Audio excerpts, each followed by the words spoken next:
So you're a Okay. franchisee of Sandbox VR, and we'll get to Sandbox, but we want to learn a little bit about you. What were you doing, before you became an entrepreneur and before Sandbox? Okay. Well, I'm an entrepreneur for over 20 years now, and it all changed during COVID. I used to have a digital agency and an event company, and during COVID, we started running different little events with a 10 people max that was allowed during this time in Germany. And we started with escape rooms and laser tag and all these well-known experiences you can have. And we progressed really fast and came to the conclusion at one point, okay, the ultimate and next level experience you can have is VR. So we started looking for first decision was, should we go with an own and develop own VR content because I have a digital agency, I am still able to do this, or should we go with an existing franchise? So this was the first decision, and after I came to the decision it doesn't make sense to do it all on your own. We started to evaluate all the existing systems and found that Sandbox is the most immersive and best LBVR franchise out there. So we got in contact during COVID and talked to the people of Sandbox and to Steve back then, and pretty soon decided to open a first one in Europe to just try, will we be able to establish it in Europe, build it in Europe, because back then it was like all American. And it started with all the plans and drawings only being in the imperial system, and we need the metric system to build it and all that stuff. Though there was quite some challenges to solve, and after we solved them with the first store in my hometown, Alsfeld, which is a really small city. So I had just an event space I used for this, and we built the first Sandbox location in it. Took us half a year back then, so quite long. And we launched it, and people loved it. And even came to Alsfeld like for 1 hour, 3 hours, 4 hour drive sometimes. And I really enjoyed it and came back. And so we decided, okay, it's absolutely ready for German market. Let's now progress to the first major city, which was Wiesbaden. That is still close by to us. And so we came up with plans how to build it effectively and nice and easy. And so we made it for the second one. The deployment and building process only took us 6 weeks instead of 6 months. And then we opened up, and again, it was successful, and people were like coming in and enjoying it and really raging for it. And so then we decided, okay, let's even progress more, and we signed for most parts of Germany. And are now in the progress. We opened last year 2 more stores in Mannheim and Oberhausen, and are now planning for 8 this year, and 8 every other year, next upcoming year. So we will end up with around 30 in 2028. That's amazing. I guess, do you mind breaking down the decision? How were you thinking of, should you build your own concept, VR concept, or should you go with a franchise? And you decided that it didn't make sense to build your own, but what was kind of like the math? How are you thinking of it? Well, there's 2 things to it.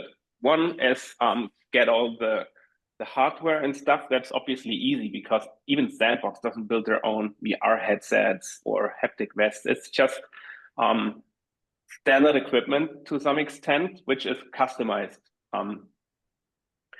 So this is this thing where you could say, okay, why should I go with a franchise? I could just get it myself and just get some regular games from some app store or Steam or wherever and do it on my own. But that's where it comes in place, the exclusiveness. I think that's pretty much the same that happened, and that was my what I tried to come up with. Netflix, for example. From my perspective, Netflix started to have a major success when they started doing own productions, right? And so building up your own VR space, buying some software or games is easy, but you're just one of many. And you don't have a name, a brand name that's known and all that stuff. So knowing that Sandbox not only has a system brought together with all the hardware, which runs really reliable, but also exclusive content, which they build only for Sandbox stores. So you cannot experience it anywhere else in no other store. You need to go to a Sandbox location. That's just not possible unless you have a billionaire as father or something. So if you want to go down the road having exclusive content and still do the techie part kind of yourself, Sandbox is a great way to go. So coming back to like, you know, when you chose Sandbox, and obviously like you're betting very big, like on the company. So with your background and like entertainment businesses, so how does it, so you mentioned like that it's immersive, so that's important. So how does it compare to like other VR experiences that are out there, or just other entertainment options that like people might have? Basically, like how did you know that this is a durable thing that people will continue to want to do? Well, the difference is just, I always explain it like this. I mean, if you have free time and you go and have some fun entertainment thing on the weekend with your friends, and you have a good time, and you go on to work on Monday, and you just don't tell anybody because you had a good time, but it was just not exceptional, nothing exceptional. It's totally different with Sandbox. If you go to Sandbox, you have to tell everybody on Monday what you've experienced, because your first time experience of immersiveness is really intense. And that's like one of these moments, I think many people looking in 10 years will still be able to say, okay, first time I had my immersive experience was back then 10 years ago when I visited Sandbox for the first time.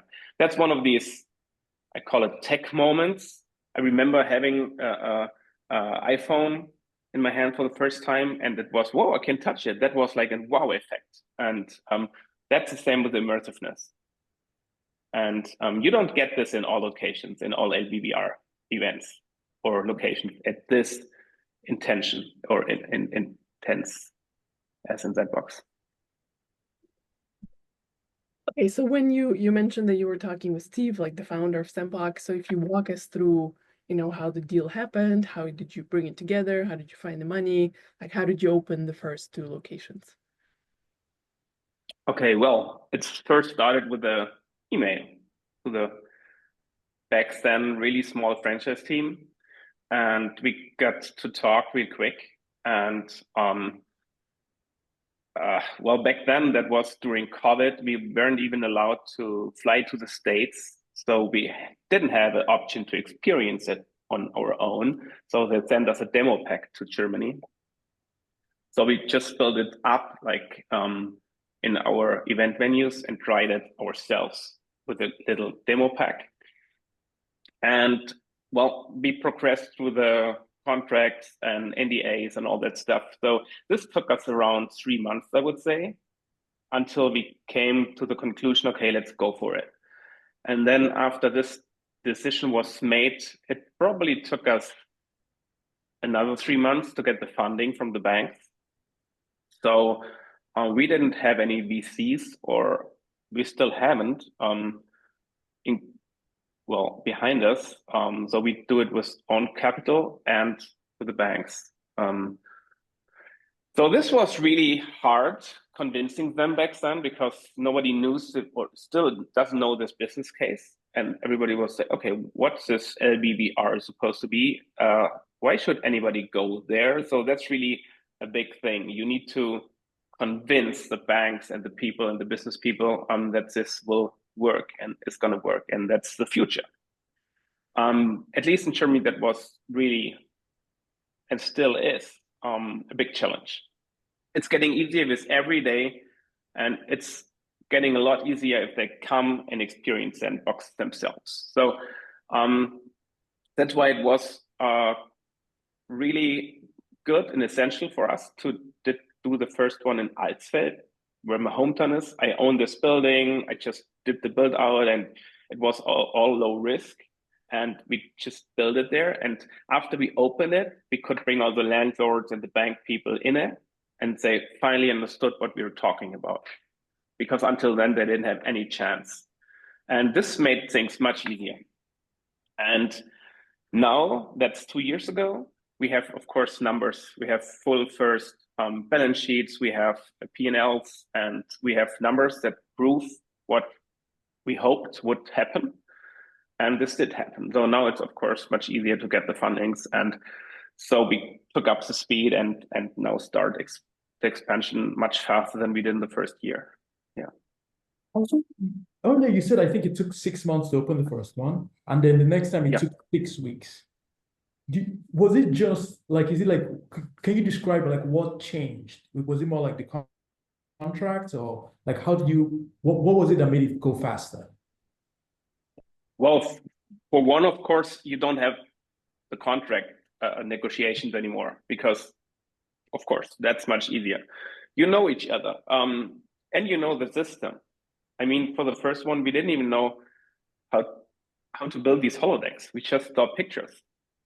And after you did it once, you get familiar with it. And also Sandbox much more matured in these 2 years. I mean, they growed from back when we signed like 30 or 40 people up to now many hundred people. So all the processes are quicker and faster now and more mature. And so all this helps. And I think we're just building our 5th location at the moment. Our mill worker started deploying the decks on Monday and he finished today, so it only took him 3 days.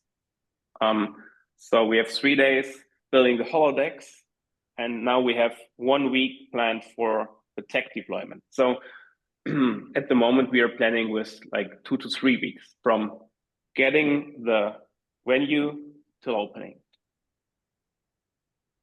So the first location was in your hometown, so probably like people knew you, but in general, like you mentioned, it's a newer experience that most people like maybe they've heard about, but have never tried. So how did you kind of like, bring your first customers? Well, that's why I think my hometown was important for the first location, because I have a good network. I know people. I'm an entrepreneur for 20 years. So that's what made things easy, getting all these people in. Of course, we had a lot of press and TV coming to us because it was new. It was the first location in Europe and something big, new tech thing. That's always sexy to the press. Yeah, but we had to find our way in online marketing, what communication works and how does it work and all these things. So that was really easy, well, easier having this in our hometown where I know everybody. I had my own digital agency, marketing agency. So we leveraged a lot of experience we had and just shifted back from clients to doing it for ourselves, for Sandbox, for our company. And when you say we, like I assume like you have a team in this point. So if you like describe maybe like, co-founders that you were working with, or just how did you assemble your team as you guys grew? Well, we leveraged some of the team we had already existing, and then we grew really fast. We started out with pretty much 4 people and grew now to over 100 people. So that's pretty fast. The good thing is it's quite easy compared to other companies to find these people, because it's really cool to work with the people. Everybody's having fun, having a good time. There's no complaining. It's just fun working with and for Sandbox. So that's quite easy. But we do have around 20 to 25 people working in every location. And then we have a headquarter running all the administration stuff like taxes and finance and personal stuff and human resources and all these administration stuff. Are we doing this like in the headquarter?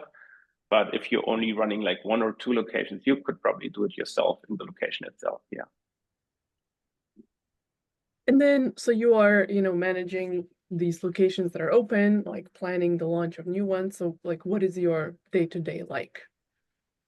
My day-to-day, my personal day-to-day is we are pretty much focusing on getting processes in place and getting the expansion in place and doing the growth and managing the growth. That's pretty much what I'm doing. I would say I spend only like maybe 10 to 20% in operational tasks, which are pretty much run by the store managers and 1 or 2 people supporting tech and organizational stuff in-house. Yeah. I was just going to say, like, for all the attendees, if you have questions, please feel free to post them in the Q&A section, and we'll sort of get to them as we go along. Okay, so in the previous businesses that you had, like in the entertainment, like you mentioned, the digital agency, are you still involved with those, or you're like zoomed in on Sandbox? I'm totally zoomed in Sandbox. At this point, when the first location worked out, and we decided to move on with the path, I had to just, get rid of these other things, obligations, because Sandbox, at least if you run multiple or go down the road we do, it's not an investor case where you just sit and can do something else. For me, it's really 100% focus on Sandbox. So I still have these other businesses, but we pretty much run in for Sandbox. The marketing agency is running the Sandbox ads for Germany, and so we leverage the people and the experience we had. But yeah, the focus is totally on Sandbox. And then, okay, so again, like your hometown location like made sense, but how did you choose locations like going forward? I think in the entertainment sector, like a lot of times there is this idea of like, is it a destination, right, for people to like go to, which it seems like Sandbox was, like people were traveling to your location. But yeah, if you just share how you like pick real estate. Well, we have both type of locations. We do have destination locations, like the one in the background. That's a really big one that has roughly 2,000 square meters. I think that's, what is it in square feet? Is it 20,000 square feet? So that's really big. And that's a destination. Though people come there, there's free parking, and it's in an area with a lot of entertainment, like Legoland and Sea Life and big malls and all that stuff. So that's definitely a destination. But we also have, I can switch my background, like these downtown locations, like this one in the background. That's in the middle of Mannheim, like on High Street, with a great exposure to people and a lot of footfall traffic. And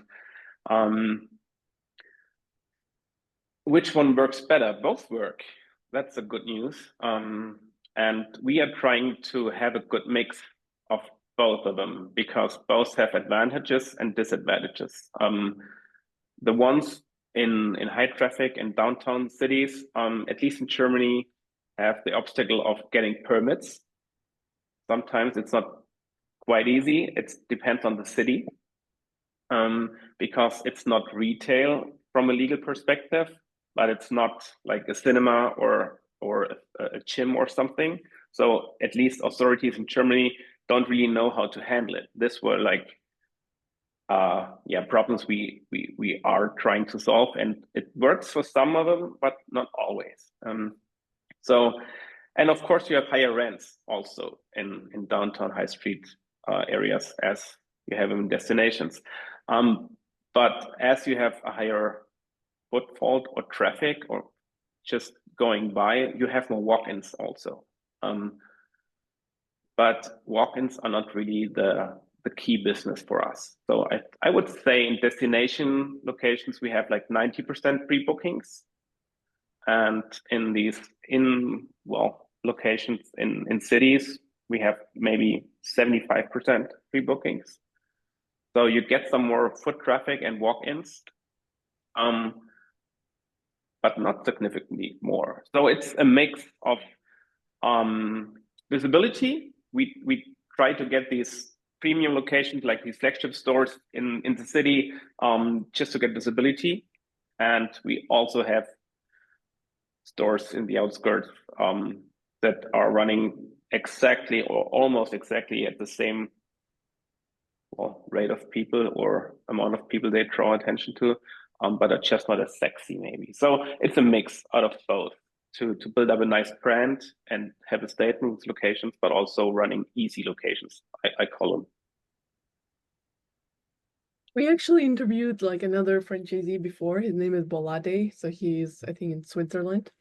So I'm always curious, like in franchising, you have this like built-in network of other franchisees that you're kind of like not competing with. So, and if you grow, like kind of the brand name grows, which is good for everyone.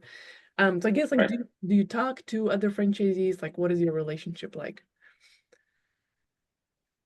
I mean, there's different ones, but at least the ones in Europe, we know each other and we talk regularly and we help out and we grow together. I would consider them friends. Yeah, it's really it's a helping the environment, and we're really helping each other out. And Volade just came and visited us in Mannheim in the store because he wanted to see how we approach things and what he could improve. And I was just talking to him yesterday on some other issues. So we help out each other. And even like if it comes to how do we solve problems or how do we fix props or things, we shift things around and help each other out. As we are close by in Europe, that makes sense. And then, so with the franchisor, like we heard that Sandbox, like tech support is excellent, because, the tech is the product. So like if anything goes wrong, like it's, very bad for the business. Yeah. So yeah, if you just describe like, what is the day-to-day like with the franchisor, like how do they help? Yeah. Well, there's two kind of supports, I would say. There's the tier 1 support, which is available 24/7, like every day. So when your business is open, you can just contact them on every issue you have with a group you're hosting at this very moment. And let's say you have one of the headsets, VR headsets, is going black or is lagging or something because of some issue. And it's tech, it always can happen. So it's really likely that it happens at some point. And then you just contact the team and you have like a response within 10 seconds and they're on it. So say, see, hey, help, I have an issue in our holodeck 3 in Mannheim and with the player number 2 with his headset.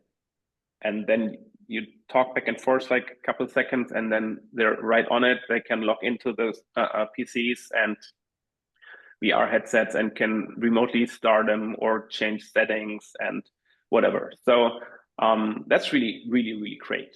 This first level support, which is like helping you when the group is right with you and with the problems that arise. And then the other one is tier 1, 2, and 3. That's like when you have complex problems and issues that once in a while arise. And let's say you have an issue that's ongoing and just doesn't stop after you fix it. And it's happening on a Sunday and you say, Jesus, we had a full Sunday and we had 4 groups having this issue. Then you want to make sure it's fixed till the next weekend when you have another full day, because that's just trouble and it delays bookings and everybody's like getting some frustration. And so that's when you tackle these problems in off times or when the store is even closed. So you keep on the equipment and you assign some tech people to it, and together with our tech people, they try to solve the issues. So you don't have these in the long run. That's the other really good tech support they have. Yeah, absolutely. So I'm going to take a question from the audience. So they say, how do how do you address customer repeatability? Are you concerned about getting guests to come back for another experience? What is the recurring customer rate like? No, not at all. I don't see that at all. The retention rate or comeback rate is quite high. I would even say we have like codes we give the people who visited our stores. If they return within 4 weeks and they use this code, they get a discount, and they use it quite often. So people come back really often. So I would say like an average is they come back 2 to 3, maybe 4 times a year in average. So it's not something that you do like a gym like every week or every day even, or maybe even not like the movies, because it's quite costly compared to other experiences. But they definitely come back. And looking at the content, I mean, because that's what makes you come back. Usually they don't play the same game again. They use other experiences. And at the moment we have 10. So if you want to try all of them, you can come back 10 times. And then you would say, okay, what's next? I tried all of them. And that's when Sandbox comes in place, and they develop at the moment, 2 new experiences every day. Every year, not every day, of course. So there's some, new experiences coming in all the time, and people come back. So I would say we have a return rate of 30% at least, yeah. We'll take another one from the audience. So someone is asking, who is your primary customer base and what has been most effective in attracting them? Our main customer base, I would say, is ages 25 to 50. And it's a lot of, friends that are coming in the beginning, especially male friends, who are like a guy's night out with their friends, or we have a lot of families with their kids and mom and dad, and we really do have a lot of corporate bookings as well. So there's not this one customer. What we don't have at all is like youth or young people or teenagers coming in playing on their own. We don't have that at all. It's usually older people or as a family with their kids, with their teenage kids. Okay. So the other question is, can you talk more about how you think about competition? With the technology itself being commoditized, does it come down to content? Others can probably partner with game developers for exclusive content. True. I think in regards to hardware, the biggest difference between Sandbox and other competitors is the motion tracking.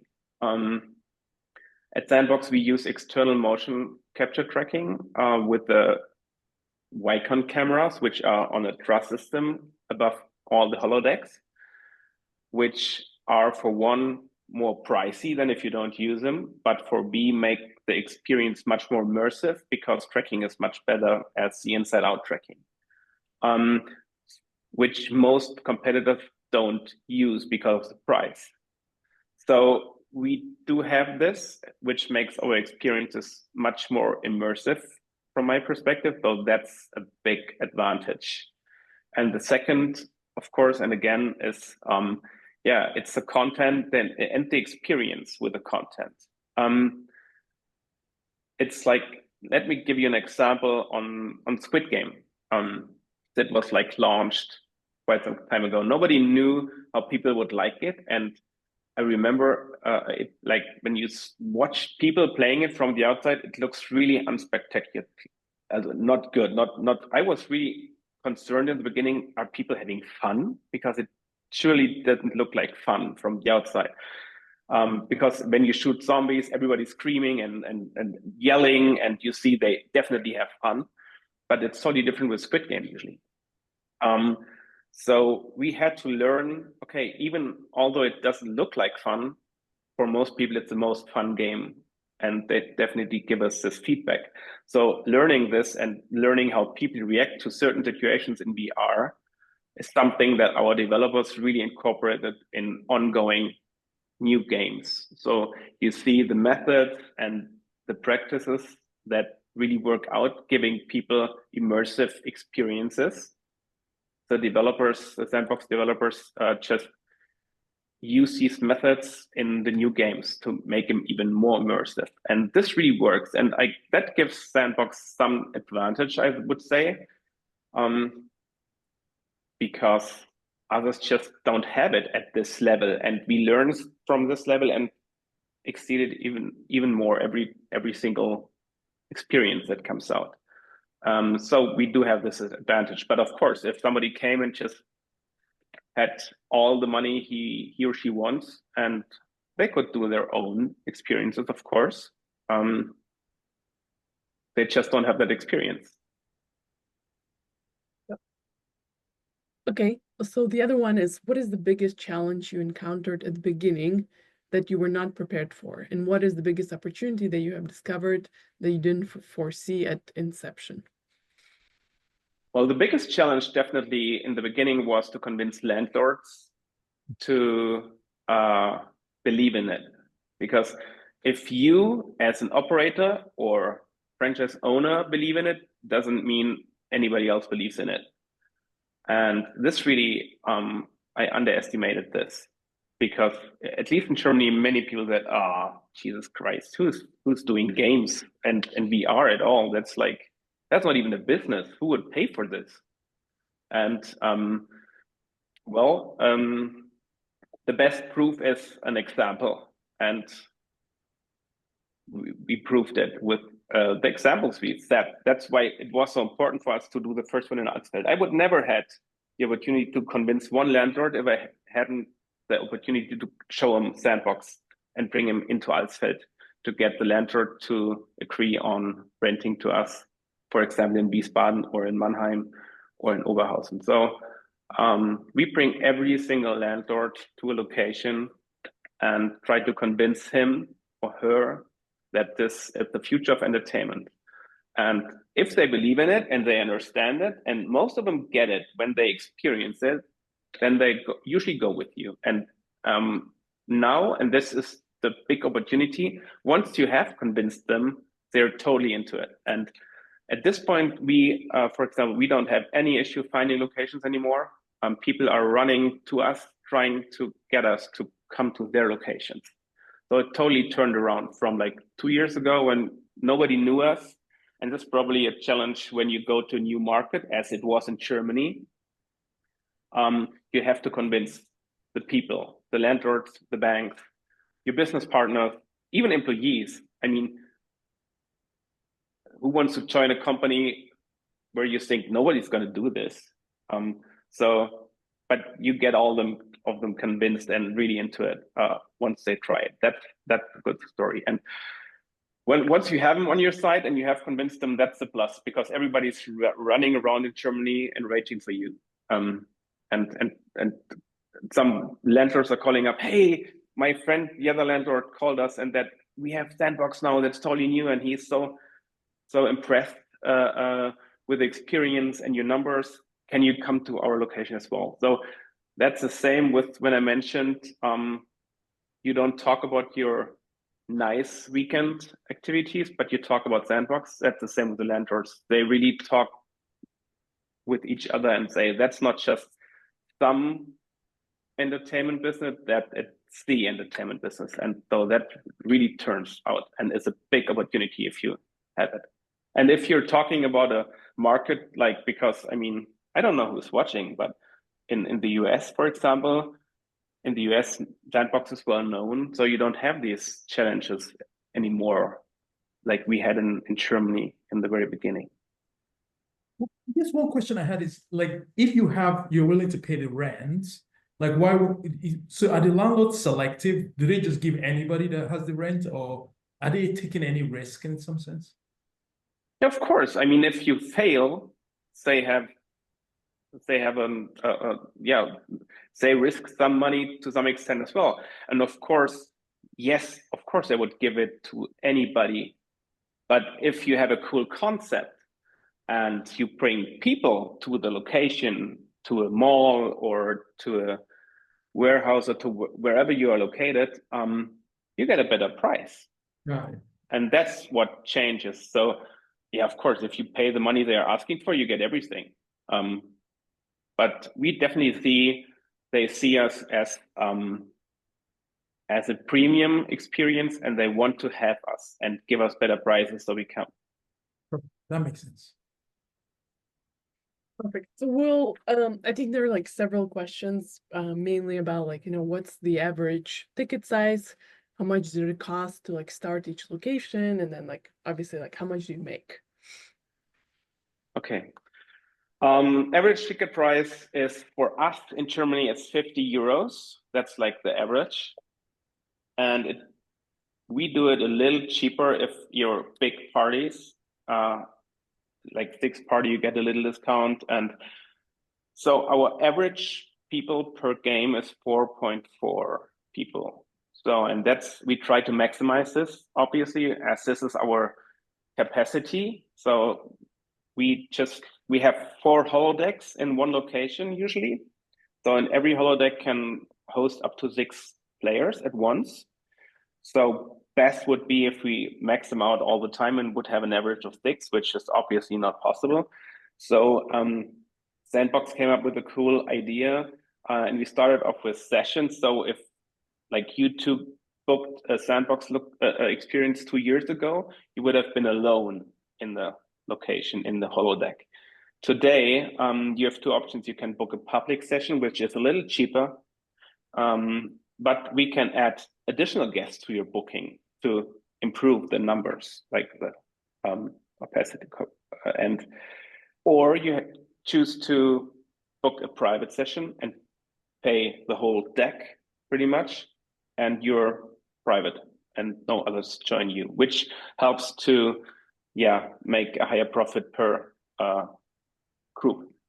So the average is, I would say, around close to 200 euros in our case per booking. And the cost was the second question to open a location. I would say it's roughly, it pretty much depends on how much you have to build out in the location. But if that's not going too high, it's roughly 1 million. You can go a little lower if you're getting experience and you know what you're doing and you're getting good deals on equipment and all that stuff. And but yeah, you should calculate with 1 million. And for the P&L for first year, I just signed our P&L for 2024 yesterday, and we ended with 1.2 million in sales. Cool. Okay, so there's so many questions from the audience. I'm just having a hard time choosing, but okay. So is expanding to neighboring countries part of your growth strategy? No, not at the moment. We are talking to other franchisee or people who are interested in Sandbox franchises in neighbor countries. Because as I mentioned to you, all of them have to experience, even a franchisee. I would say if you're not totally into it and you love it, you shouldn't do it. Because that's like the best thing. You really like it and enjoy playing all the time and every time you do it. And so these people come to us usually because we are the only locations in Germany, and I meet quite some of them. And so we talk and we help each other, as I mentioned. And with them, we even talk about helping out with the equipment and procurement and marketing. And so we are helping, but no, we are not planning to grow at this moment to any other countries ourselves. Okay, so okay, this is a good one. What do you see as the biggest growth opportunities for Sandbox VR as a company and in your market? Well, at the moment, we see occupation rates like on the weekend, it's like between 70 and 100%. And during the week, it's, well, maybe 20 to 40%. So there's a big opportunity on the weekdays. And well, Steve just recently announced that Sandbox is going into the learning sector now, additionally to the, well, action experiences, I would call it. And this definitely will drive traffic during the week, because during the week we usually see company bookings, like for team building events or other events, and schools. But most schools, as you can imagine, at least in Germany, they don't go zombie shooting. But they would definitely go into learning experiences. If you go, for example, and see dinosaurs, or can back travel in history or whatever. So this will definitely be part of the Sandbox strategy in the future to develop these experiences, which will help rise the occupation rates on the weekdays, which drives additional sales without additional costs, because you have everything you need. You have the people, you have the equipment, you have the location. You just don't have 20 to 40% occupation rates, but maybe 70 on the weekdays. And this is the biggest leverage we can have, because this doubles your income, just like with the finger snip. So this will be a major game changer in the future, I believe. Awesome. Yeah, that's great. Yeah, sorry, go ahead. Oh yeah, and for the company Sandbox, yeah, it's totally this. I mean, if they come to more locations, that's like a developing thing. If you have more locations, you have more license fees you're collecting, the better content you can provide, the more license. So that's like a turning wheel, Right, which is obvious what's going to happen. I think the one thing we see when we talk to a lot of people, especially when you're like, in this kind of emerging franchises, we'll call them, is it does, and I guess I'm just going to say my opinion and see if it resonates. It does matter, like the people you're betting on, kind of like leadership at the concept level. So they are looking at data, they're constantly improving things. So they are thinking and adapting. So you're betting on them as well. Of course. Absolutely. Totally. And me personally, I didn't decide back then, before I heard Steve's vision, where he wants, because Sandbox and the whole LBVR industry in Germany, we are not even existing. So it's a bet on the future, where it is going. And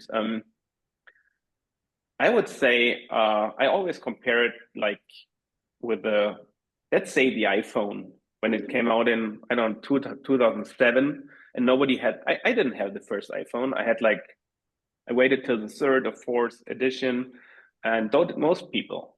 And I think Sandbox is now in the version iPhone 1, which is already great for the people using it, but it's still not in the mainstream. But we will get there eventually. And now it's the early adapters coming to us, the game people, and some certain people, but it's growing to everybody, because I always tell the narrative about the family coming to us with two teenage kids, usually boys, who really want to play Sandbox because they saw it on the TikTok or Instagram video, and they bring mom and dad. And dad says, okay, I'll join.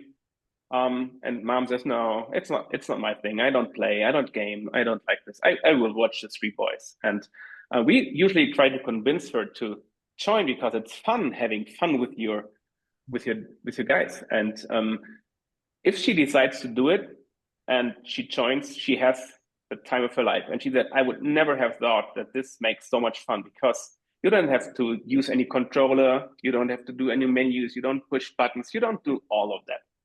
All you do is you watch and you move. And that's what you do day in, day out in real life. So you can play and you can have fun with your loved one. So they usually come back and say, oh, I would never stop, that makes fun. And she comes back with her girls like 2 weeks later, and suddenly you have a target group you never thought you would have, because nobody would say, okay, I'm not a gamer, I'm not into this. But if they give it a try, they totally are. usually. Wow. Okay, so coming back to like profitability, I think there's a relevant question. So you talked about like increasing sales without like, increasing expenses. So what do you think about adding a food bar concept to your location as part of the experience? And I think there is something called Maker Shaker that Sandbox has partnered with, which is like a robotic bar. So I guess if you talk about like whether you guys have any of that and what do you think about it? Well, my opinion on this is for most locations I don't need that because the traffic a Sandbox location has, even on a fully booked day, is not this extreme. I mean, if you have a fully booked day on a Saturday and you have like 80 slots available and you have 4.4 customers per slot, that's roughly 300 people walking through your store all day. Even if you get 50% or make it 80% to have a drink, that's 250 drinks a day. So that's not something you will get rich from. That's my opinion. Unless, and here's the other thinking of it, for corporate events in our especially case, or you are in a location where especially something like Maker Shaker can drive additional traffic and people come in to just feel the vibe and have a drink without playing Sandbox. Because if you want to make the money out of the people playing Sandbox and selling one drink to the guests at a time, my opinion is you will not make enough money, so it's worth it. So we decided to concentrate on the experience itself and usually go in surroundings where there are bars or people can go afterwards. And we cooperate with them usually. But we also have like the one in Oberhausen, the destination. The more destination it is, the more we go into having drinks. So in Oberhausen, we do have drinks. We have coffee, we do seminars, we do team buildings, we do big corporate events. And for this, you need drinks. And then it's good business as well. If you get like a corporate event with 50 or 60 people, and then they stay all night after the experience and party, it's totally worth it.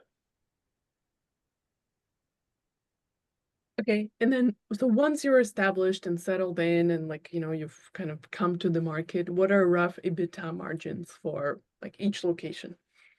And maybe that depends on, the type of location, like whether it's destination or it's in a popular area.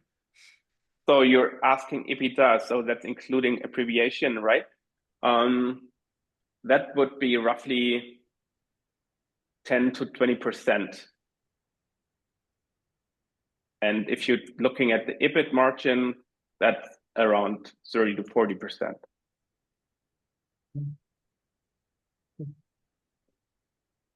Okay, thank you. And I think there are several questions like, for someone thinking of starting as Sandbox VR franchisee, like what's your advice?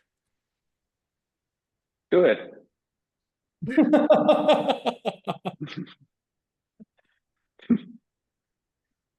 Okay, so a different version of this question. Like looking back, is there anything you would do differently if you were starting over?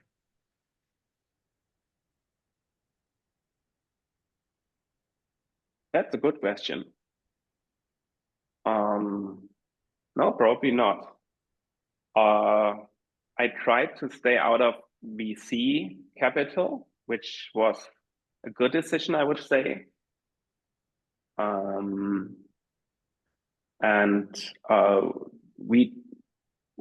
What I just said, we didn't focus on trying to do too many things like doing a bar and even catering or food, which opens a whole box of new legal things and permits and requirements and things.